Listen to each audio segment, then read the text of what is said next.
Lake St. Clair, just north of Detroit, connects Lake Huron and Lake Erie by way of the St. Clair River and Detroit River. Lake St. Clair offers clear water, but it is shallow with large areas only 1 to 2 feet deep. A shipping lane, dredged 30 to 50 feet deep, accommodates the large ships that ply the Great Lakes. Marinas and summer homes ring Lake St. Clair. 3 Sargent brothers, 1 son, and 2 brothers-in-law traveled to Fairhaven, Michigan in September 2012 for their annual fishing trip. We found our cabin on a barge. A day after we arrived, the barge began to tilt as it took on water from a water line inadvertently left on before we arrived. The marina's owner got the water pumped out by the end of the day, and the barge righted itself.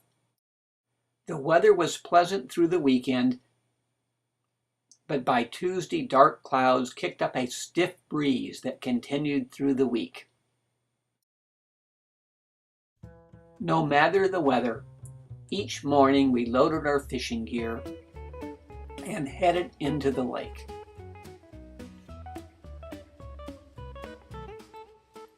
We fished the center of the lake, drifting along the weed beds at the edge of the deep shipping lane, staying out of the paths of the big ships.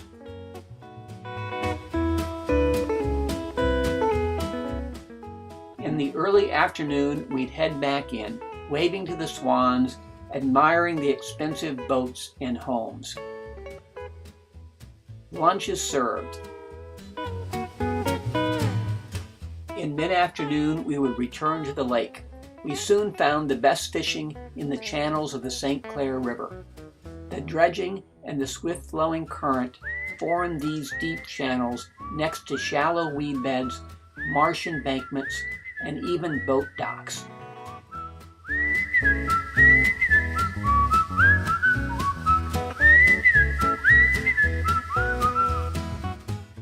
Yes, fishing is hard work.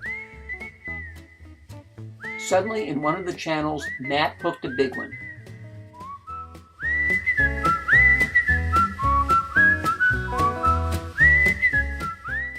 It was the longest muskie that Matt's ever caught.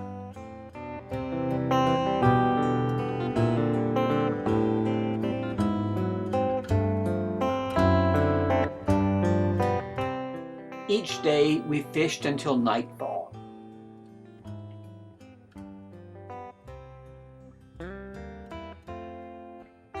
Then we returned to our cabin for a good dinner. Dan's motor gave out on Monday, but Rick's boat accommodated the 4 of us who remained. Matt hooked another muskie that showed us its huge size before throwing the lure. Another day, another muskie struck Matt's lure. The fish disappeared but stayed on the line. Dan strained to scoop it up with the net. This one, too, eventually went back in the water. Smile if the fishing was good.